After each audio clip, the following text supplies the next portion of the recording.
त्रिशूल शिव का हथियार नहीं, उनका श्रृंगार है। जिनके 3 शूल रज, तम, सत या कहें सेवा, श्रवण, भक्ति के प्रतीक है। इसको आज समझते हैं, ये 3 शूल कैसे और कहाँ धारण करें और इनसे क्या सीखना चाहिए। हमारा शरीर 5 तत्वों से मिलकर बना है। ये 5 तत्व पृथ्वी, जल, वायु, अग्नि और आकाश। इन तत्वों से निर्मित शरीर के 3 गुण चलते हैं, रज, तम, सत्व। इन तीनों गुणों के मिश्रण से हमारा स्वभाव और व्यक्ति तत्व बनता है। यही हमारे जीवन का संचालन करते हैं। जैसे तमोगुण हमारे लिए वही काम करता है जो गाड़ी में ब्रेक करते हैं। सोचिए, ब्रेक फेल होने पर गाड़ी का क्या हाल होगा, कहीं एक्सीडेंट कर देगी। ऐसे ही अगर हमारे शरीर में तमोगुण न हो तो हम भागते ही जाएंगे, काम करते ही जाएंगे और एक दिन थक हार कर खत्म हो जाएंगे। तमोगुण ही है जिससे हमारे शरीर को बीच बीच में आराम या ठहराव मिलता है, जिससे उसे खोई ऊर्जा वापस मिलती है। दूसरी बात करते हैं गुण रजोगुण, जो हमें लगातार कर्मरत रखता है। यदि शरीर में रजोगुण अधिकता में हो तो ऐसे लोगों को बहुत अधिक शारीरिक समस्या आ सकती है। जिनमें रजोगुण अधिक होता है ऐसे लोगों के कंधे, कमर, मानसिक और शारीरिक अंगों में दर्द रह सकता है। हमेशा बेचैनी रहती है, चैन से बैठने, सोने, बोलने सब में असंतुलन रहता है। लेकिन यदि थककर काम न करें और विश्राम ले तो ऐसा होता है कि शरीर में रजोगुण शांति से ज्यादा हो जाता है तो तमोगुण जरूरत से कम हो, यानी दोनों का अनुपात बिगड़ गया हो। तीसरा गुण है सत्वगुण। सत्वगुण शरीर की अच्छी सोच देता है, अच्छे कार्य कराता है, सही निर्णय लेने की प्रेरणा देता है। हालांकि सही का ज्ञान और बुराई का ज्ञान दोनों सत्वगुण से ही उत्पन्न होता है। यदि सत्वगुण की अधिकता हो जाए तो भी व्यक्ति अत्यधिक सोच में उलझ जाता है, निर्णय नहीं ले पाता, अत्यधिक ज्ञान की चाहत में दूसरे गुणों की अपेक्षा करता है। ऐसे में सत्वगुण शरीर और मन के पूरे संतुलन में नियंत्रित होना चाहिए। तीनों गुण सही मात्रा में सही स्थान पर हो तो हर शरीर निर्मलता पाता है। तीनों गुण मिलकर इंसान की प्रकृति बनाते हैं। इनका सही अनुपात सही होना चाहिए। उदाहरण के लिए समझाऊं तो रजोगुण जरूरत से अधिक होगा तो वह आपको चैन नहीं देगा, हमेशा व्यस्त, असंतुलित और अधीर रखेगा। हर समय आपको काम याद आते रहेंगे और आप हमेशा बेचैन रहेंगे। रजोगुण का भाव और तमोगुण जरूरत से ज्यादा होगा तो वह आपको सुबह नींद से उठने ही नहीं देगा, बार बार आराम करने को कहेगा। आप शारीरिक कार्यों में भी जल्दी थकावट महसूस करेंगे। इसीलिए उचित मात्रा में होना ही सत्वगुण शरीर के लिए सबसे अच्छा कहा जाता है। वरना सत्वगुण भी सिर्फ ज्ञान देकर दूसरे गुणों का बैलेंस, सुख, कर्म, स्थिरता बिगाड़ सकता है। इस तरह से शरीर में तीनों गुणों का अनुपात सही होना जरूरी है।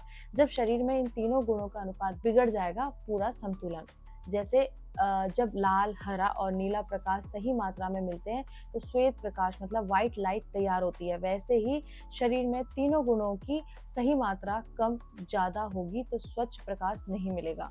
कहने का अर्थ यह है कि सिर्फ ज्ञान होना जरूरी नहीं है, उनका सही स्थान और सही मात्रा में होना भी जरूरी है, वरना संतुलित आउटपुट नहीं मिलेगा जैसा आप चाहते हैं। वो महान कहा जाता है, उसमें पूरे विश्व को जीतने का रजोगुण। उसके भीतर रजोगुण लावा की तरह उबलता था जिसने उसे पूरी दुनिया में घुमाया, भागने भी नहीं दी, बैठने नहीं दिया। उतना ही सक्षम व्यक्ति भी, लेकिन जब उसकी मृत्यु हुई तो उसके भीतर रजोगुण महाकालिकता बन चुका था। उस अपने इस रजोगुण महाकालिकता में ही समा गया। उसकी मृत्यु भी उसी गुण सहित, यदि वह अपने रजोगुण को पार कर पाता तो उसका शरीर और आत्मा अलग अलग अस्तित्वों में कितना आत्मनिष्ठ हो सकता था। वह महान होकर भी कर्मी की तरह नहीं बन पाया। प्रेरणा स्वरूप महापुरुषों की तरह बनना एक श्रेष्ठ साधना कहलाता है। गुणों से पार, गुणातीत कहा जाता है।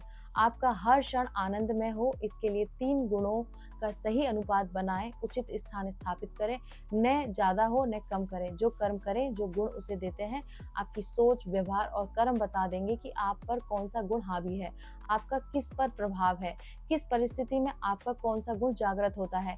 ये देखें और मनन करें कि यह गुण मेरी अभिव्यक्ति में सहायता कर रहा है, यह बाधक बन रहा है। पर लोगों को ज्यादातर पता नहीं होता है और वो खुद का नुकसान ही करते रहते हैं। हर समय में रजोगुण का काम में नियोजित बोलता रहता है, सुखद समय में तमोगुण और मौन को बोलता है। सत्वगुण हमेशा कोमल और कोमलता को प्रकट करता है। इन सभी का उचित मात्रा में नियंत्रण करें, उनका स्थान और समय पर नियंत्रण करें। कर्मों को सही दिशा में ले जाने का प्रयास करें। दूसरे शरीरों की भी देख रेख करें, मन को समझे अन्य शरीर में कौन सा गुण जागृत है, ताकि आपकी भी समझ बढ़े और संतुलन बढ़े। भगवान श्री कृष्ण ने भी 3 गुणों के कार्य किए हैं। विभ्रम और माया लोक के कार्य करने के बाद भी वे अधिक प्रबुद्ध थे, जिससे उनके प्रेम और कर्म दोनों ही होते हुए भी सृष्टि की अखंडता दिखी।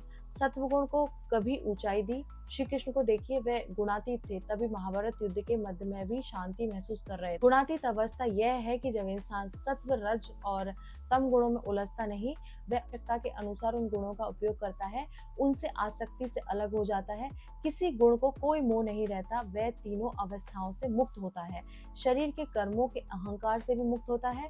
गुणातीत अवस्था आने पर बुद्धि के हिसाब पर शिव विराजमान होते हैं। उस शरीर में सिर्फ कैलाशवासी का राज चलता है, वही शिव के नियम ही फलित होते हैं और शिव बनकर ही होते हैं।